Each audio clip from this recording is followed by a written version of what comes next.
देखिए ये क्वेश्चन है दो चररेखिक समीकरण यानी कि linear equation in two variable, ठीक है ना। इसको बनाने के लिए तीन प्रकार से बनाया जाता है, ठीक है ना। और linear equation in two variable दो प्रकार से बनाया जाता है। जैसे पहला होता है ग्राफीय विधि और दूसरा होता है गुणनखंड विधि। गुणनखंड विधि में तीन प्रकार होता है, ठीक है ना। ऐसे में प्रतिस्थापन, लुप्तीकरण और ब्रजगुणन विधि होता है, ठीक है ना।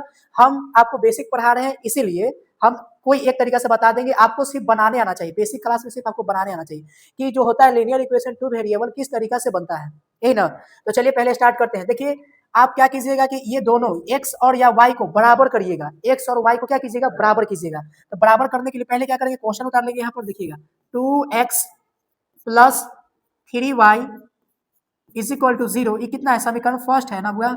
उसके बाद में देखिएगा 3x प्लस 8y है ना, 8y बराबर 0, ये समीकरण सेकेंड है। अब देखिएगा इस तरीका से गुना किया जाए कि ये दोनों क्या हो जाए, आपस में बराबर हो जाए। तो हम क्या करेंगे, 3 देखिए ई वाला जो है ना, इसका गुणांक इसको उठा के इसमें गुना कर देंगे, इसका गुणांक से इसमें गुना कर देंगे। ये एक क्या होता है, सिंपल सा ट्रिक होता है समझने के लिए। नहीं तो आप सोचते रह जाइएगा किससे गुना करके किससे बराबर करें, सबसे अच्छा ट्रिक है, ठीक है ना। तो √3 से उठा के समीकरण 1 में क्या कर देंगे, गुना कर देंगे, और √2 को उठा के क्या कर देंगे, समीकरण 2 में क्या कर देंगे, पूरा गुना कर देंगे, ठीक है ना। अब देखिए √3 से √2 में गुना किया जाए तो कितना आएगा बताइएगा। √3 से √2 में गुना करेंगे तो कितना हो जाएगा, √6x हो जाएगा, कोई दिक्कत नहीं होगा। यहाँ पर देखिए प्लस, फिर देखिए √3 में √3 से गुना करेंगे तो 3 हो जाएगा, 3y बराबर कितना हो जाएगा, 0 हो जाएगा, ठीक है। समीकरण एक आपका बनकर रेडी हो गया। उसके बाद देखिएगा √3 में √2 से गुना करेंगे तो कितना हो जाएगा, √6x हो जाएगा। उसके बाद प्लस तो प्लस देंगे। उसके बाद देखिएगा यहाँ पर कि √5 है ना, √8 है ना, √8 में √2 से गुना करेंगे तो कितना हो जाएगा, 8 गुना कितना होगा, 16 हो जाएगा, √16 हो जाएगा, ठीक है ना। यहाँ पर y हो जाएगा बराबर कितना हो जाएगा, 0। और देखिएगा √16 कितना होता है, √16 4 होता है, कितना होता है बुआ, √16 कितना होता है, 4 होता है। तो यहाँ पर हम √16 ना लिखकर क्या लिख सकते हैं, 4 लिख सकते हैं। एनी प्रॉब्लम, किसी को कोई दिक्कत है नहीं ना। अब देखिए क्या किया जाता है, आप लोग अलजेब्रा का क्या सीखे होंगे, जोड़ या घटाव सीखे होंगे। आप लोग अलजेब्रा का जोड़ या घटाव कहीं ना कहीं से पढ़ के आए होंगे। तो यहाँ पर क्या करना है, अलजेब्रा का घटाव करना है। जब हम अलजेब्रा को घटाव करते हैं तो क्या करते हैं पता है, साइन चेंज होता है। तो यहाँ पर पहले से क्या छिपा हुआ है, प्लस छिपा हुआ है, क्या छिपा हुआ है, प्लस। तो प्लस छिपा हुआ तो यहाँ पर क्या लिखेंगे, माइनस। यहाँ पर भी प्लस है तो माइनस, और यहाँ पर क्या है, कुछ नहीं है बुआ, कुछ है या नहीं है, नहीं है। यहाँ पर भी प्लस है तो यहाँ इसको क्या कर दीजिए, माइनस कर दीजिए। देखिएगा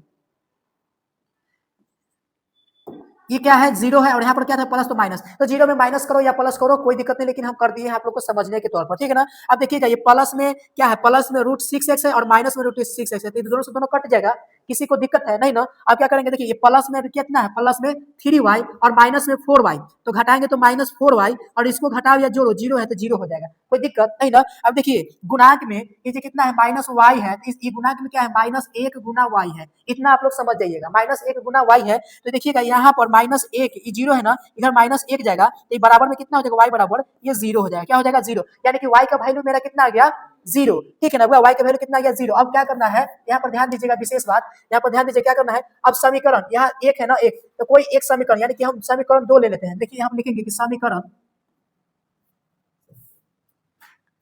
इरेज करते हैं, यहाँ लिखेंगे समीकरण, समीकरण दो में y का मान क्या करने पर, रखने पर, कोई दिक्कत। क्या करेंगे, पहले समीकरण 2 लिखेंगे। समीकरण 2 आपका कहाँ है, यहाँ पर है, कहाँ है, यहाँ पर लिखेंगे समीकरण 3x, ठीक है ना, 3x प्लस 8y बराबर 0। आप कहीं पर इसमें भी रखिएगा तो मान वही आएगा, ठीक है ना। एक बार चेक कर लेंगे। चलिए यहाँ पर क्या करेंगे, ये अंदर नहीं है, सॉरी, 3x बाहर है और प्लस है। यहाँ पर देखिएगा y के मान रखेंगे, तो पहले यहाँ पर 3 रख देंगे, और x का मान निकालना तो x रख देंगे, और y का मान क्या कर दिए, पूरा निकाल लिए। y का मान क्या किए हैं, निकाले। y का मान कितना निकाले हैं, 0। यहाँ 0 से क्या कर देंगे, गुना बराबर 0। यहाँ पर कितना है, पूरा √3 है ना, यहाँ पर गुना में x है, और प्लस कितना है, प्लस कितना है, 8 गुना 0। कोई भी संख्या में 0 से गुना करने पर क्या आता है, 0 आता है। यहाँ पर क्या लिखेंगे, 0 बराबर क्या लिखेंगे, 0, यानी कि 0 का मतलब क्या होगा, खत्म। देखिए इसका समीकरण इस तरीके से लिखेगा, 3x बराबर कितना होगा, 0। अब ये देखिएगा ये गुणांक में है ना, गुणांक में यहाँ पर √3 है, क्या है, √3x है, ये गुना में इधर जाएगा तो किस चीज में हो जाएगा, भाग में। तो 0 बाटा में कितना हो जाएगा, √3। और कोई भी संख्या से 0 में भाग करते हैं तो क्या आता है, क्या आता है 0, यानी का दोनों का मान कितना आ गया, x का मान भी 0 हो गया और y का मान भी 0 हो गया, ठीक है ना। x का मान भी 0 हो गया और y का मान भी 0 हो गया। अगर इस तरीके से आप बना लीजिएगा समझिए कि 10th क्लास में आपको 2 मार्क्स कोई नहीं छीन सकता है, सिंपल सी बात है। तो चलिए नोट कीजिए।